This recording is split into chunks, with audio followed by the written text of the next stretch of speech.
Good morning everyone.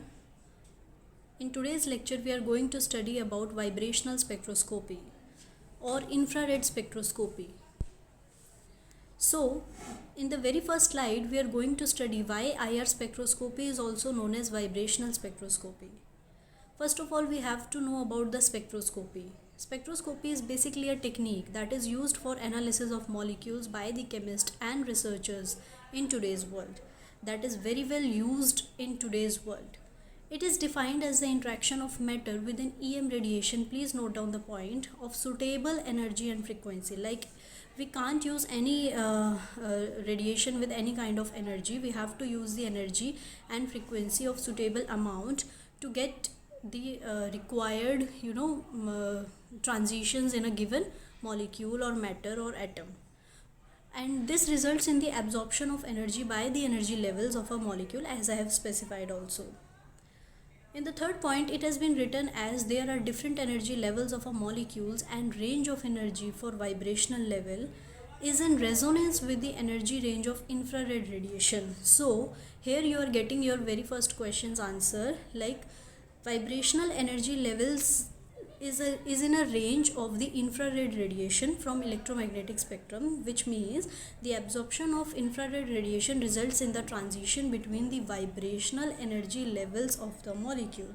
Like if we allow the matter to get interacted with the infrared radiation, so the transition which will be allowed in the matter are the vibrational transitions. Therefore, infrared spectroscopy is also known as vibrational spectroscopy.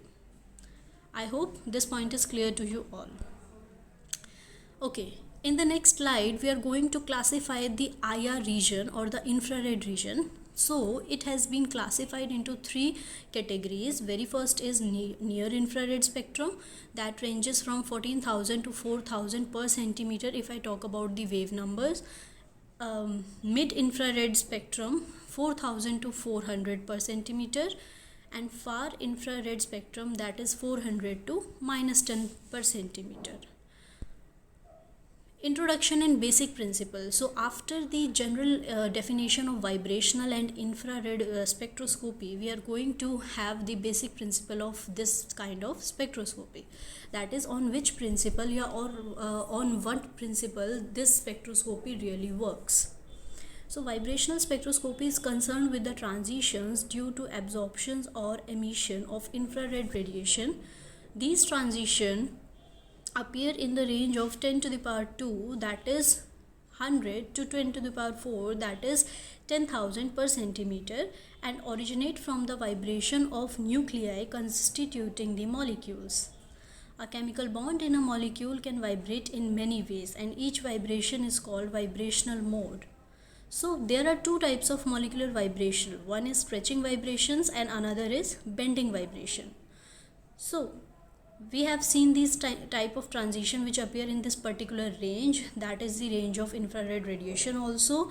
So after the interaction of a matter with this IR radiation, there are the possible two molecular vibration, and these are the type of vibrations. Okay, these are the type of vibrational transitions. One is stretching, another is bending. When a sample is irradiated to a beam of incident radiation, it absorbs energy at frequencies characteristic to that of the frequency of the vibration of chemical bonds present in the molecules. This absorption of energy by vibrating chemical bond results in infrared spectrum.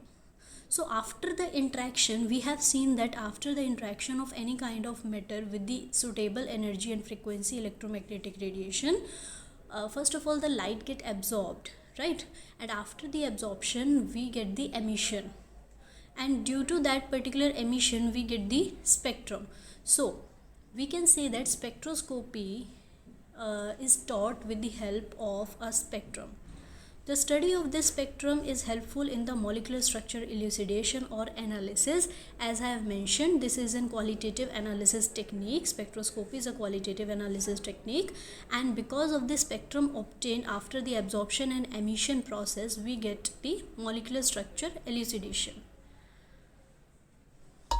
After this, as we have seen that types of vibrations we have to study. One is stretching vibration, another is bending vibration. So what is stretching vibration? Stretching vibration is symmetrical stretching and asymmetric type of stretching, right? And in bending vibration there are two type of vibrations. One is in plane bending, another is out plane bending. So these are the vibrational transition as we have studied in the earlier slide. Like we have two type of vibrations, stretching and bending, and which are further categorized into another two types of stretchings and bendings. So we can easily see over here, stretching vibration get categorized into symmetrical and asymmetrical stretching, but bending get categorized into in plane and out plane bending. We may have some example also, then you will get to know that. So what is in plane and what is out plane bending? So in plane bending is further categorized into two points, or we can say two types. One is scissoring in plane and another is rocking in plane. Next one is wedging in plane, out plane bending, and twisting out plane bending, right? Okay, so we were talking about symmetrical and asymmetrical stretching. With the help of this picture, you may have a look on these two types of stretching also. So symmetrical stretching is a stretching in which both the bonds of a molecule get stretched in the same directions, either away from the center atom or towards the center atom. Next, asymmetrical, in which one bond is away and another is towards the central atom. Next is bending vibration. In bending vibration, a change in bond angle occurs, as we can understand with the help of this term bend. Bend means a change in the bond angle. So there are two types of bending, in plane and out plane. And in plane we have studied scissoring, rocking, and out plane we have studied in the earlier previous slide wedging and twisting. So now you can see or very well understand what is scissoring in plane bending. Scissoring is like a scissor moves, right? Whenever the scissors move, there is both the atoms, side atoms, move towards each other. And in rocking, if one is bending towards right, another is bending towards right only, but they both are not towards each other, they are away from each other. Next is out of plane bending. Out of plane bending means without existing in the same plane they are having the bending, that is wedging, and another is twisting, right? So wedging is both the atoms are above the plane, and twisting is one is above the plane and one is below the plane. Next is in plane bending. So in plane bending is also explained in this particular slides, like a scissoring bending in which bond angle decreases, and rocking in which the bond angle is maintained but both bonds move within the same plane, as you may see with the help of this example also. Please have a look on this. Next, out plane bending, wedging and twisting. As I have said, wedging is like both the atoms are moving away from each other, and twisting, in twisting there if one is above and another is below the plane, opposite.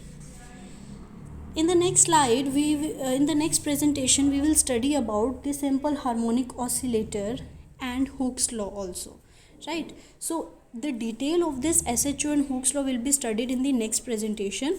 But in today's presentation, we may have a look on this particular SHO and Hooke's law by the definition only, because the entire vibrational spectroscopy based upon this kind of model, that is simple harmonic oscillator. Like if we have to study about a molecular vibrational transition, we have to just go by some kind of model, right? So every transitions are having any particular type of models which are useful to explain the transitions. So in vibrational transitions we may take the help of SHO, or known as simple harmonic oscillator, and in the simple harmonic oscillator Hooke's law will also be studied. So this SHO will be studied in the next presentation. So I think that's all for today's class. Any query will be answered shortly. Thank you so much.